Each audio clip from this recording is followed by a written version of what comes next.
slider.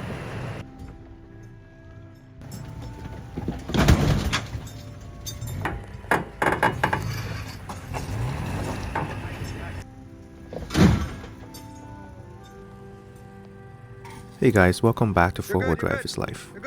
With the new Tacoma being on the horizon, I wanted to use this opportunity to feature a third generation Tacoma that's tastefully modified and show you how well it does off-road. First of all, this Tacoma has a manual gearbox. For the suspension modification, it has the mainline Overland GTS 2.0 suspension kit, which is basically a Dobinson kit tuned by mainline Overland. It has heavy-duty coils up front and mid-duty leaf springs in the back. It also has a JB8 upper control arms, with a total lift of around 2 inches front and back.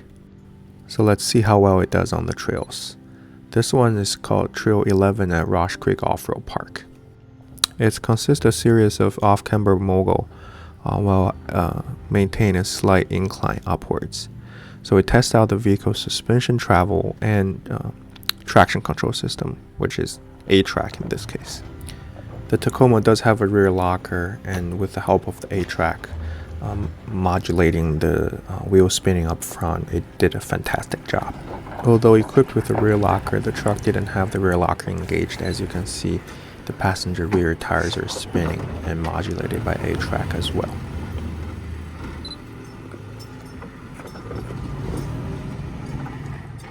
Some people say Toyota Tacoma's longer wheelbase, aka smaller breakover angle, is a bad flaw for it to go off-road in a tight spot, which they're right. However, in this case, the driver was skillful enough to be able to articulate and manage this little breakover section. Yeah, that should do it. This hump and the rock in the middle turtled the Tacoma, so that the Tacoma has to really use the driver's side bank to lift it up and slide it over the rock. Oh. It's hard on the slider. Slider didn't slide. Nice. Now hard. Yep. Nice. That's very impressive driving, and personally I think my Tundra would get stuck bad in there. Nice work. This trail has a series of steps going down, and the steps are quite large and rocky even for this 33-inch tire equipped Tacoma. Please keep in mind that this Tacoma is equipped with a manual gearbox, and the driver has to modulate the throttle, the clutch, and the gearbox to maintain a off-road crawling speed, and I really think the driver did a great job. This downhill section also tests out the vehicle's breakover and departure angle.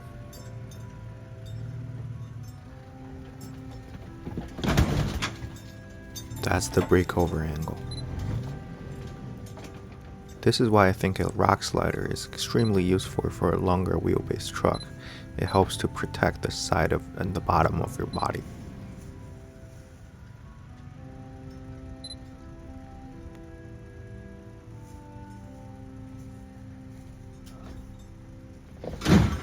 That's the departure angle.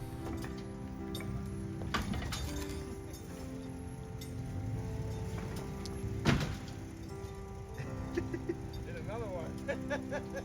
Drop off is like deceivingly large. This is a short blue trail. The blue trail is a little rockier than the green at Rosh Creek Off-Road Park. In the beginning, the truck has to climb a very sizable boulder, and then through the boulder comes a sharp left turn where you're hugging another huge rock on the top of the turn.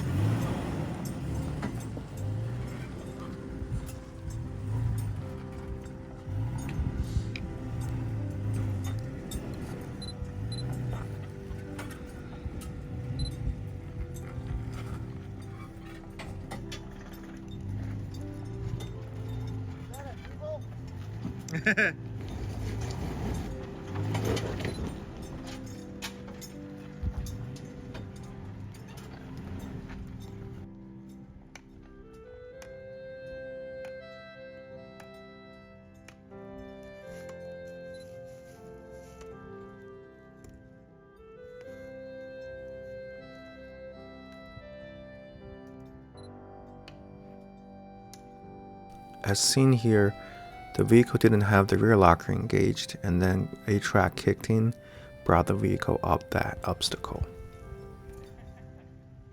Personally, if I were driving my Tundra through this obstacle, I would definitely have my rear locker engaged.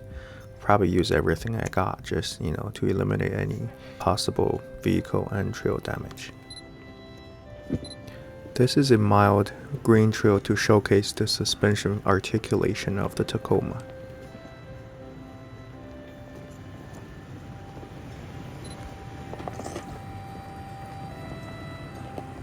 As a Tundra owner, I definitely envy the size and nimbleness of the Toyota Tacoma, even though it's already a little bit larger than a 4Runner, a little bit longer than the 4Runner or any FJ Cruisers out there.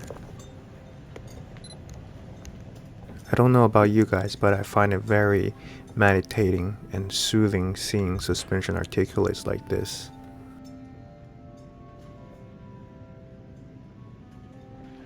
This is a little rock garden we had to climb up. It tests out vehicle's ground clearance, suspension articulation, and definitely traction control / lockers.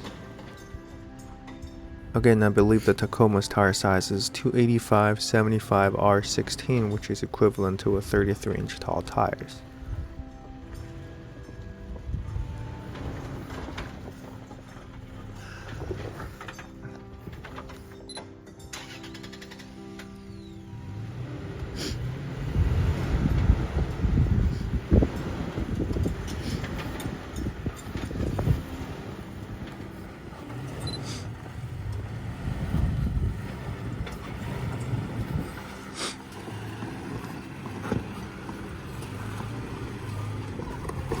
Here is a very sizable climb after the end of the rock garden that's also very rocky and loose.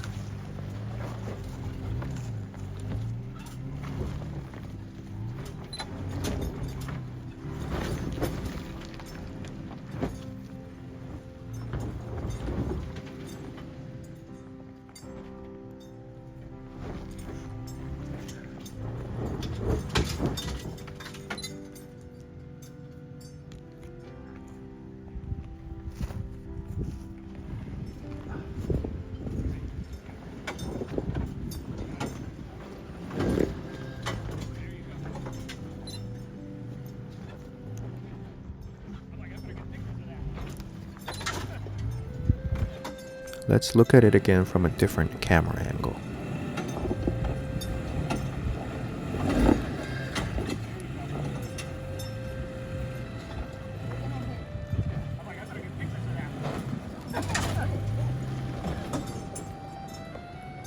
This is a very narrow wooded trail where any size larger or wider than a Toyota Tacoma may be stuck or maybe not even passable at this trail. Oh yeah. As you can see on this turn, the vehicle is about to make a driver's side turn while it's very off-cambered to the right, and there's a tree right there as you see to the passenger side of the screen. This is very nerve-wracking because that slope of the ground is pushing the vehicle to the passenger while the driver is, instinctively trying not to make a left turn, but it has to.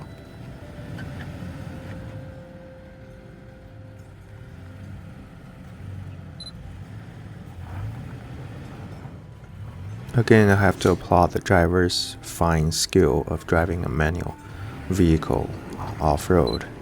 It's such a great opportunity to see how a manual off-road vehicle does.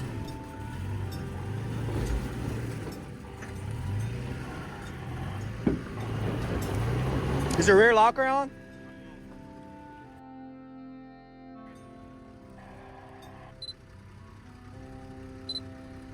I just noticed that the Tacoma is on the SCS wheels, which looks pretty nice, especially for the red color of the Tacoma, matching it with the black wheels. I think it's black. You can see just how effective the rear locker is If it wasn't on, the vehicle would have probably stalled right there because it was trying to make a left and the passenger side wheel was in the air and it was an upside or uphill travel. So it's definitely very helpful tool for off-roading. So over here I'm intentionally exposing the picture to the underneath of the vehicle, which made anything else to be extra bright. But I wanted to show and see by myself what the frame and suspension is doing while the vehicle is off-roading like this. As mentioned earlier, without a rock slider right now, the vehicle would have been sitting on its body instead of the rock slider, which is definitely going to have some kind of body damage.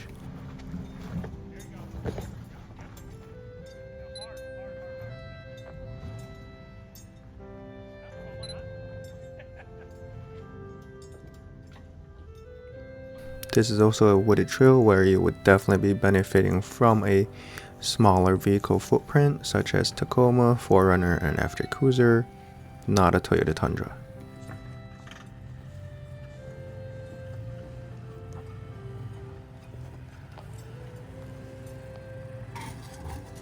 You're good, you're good, you're good.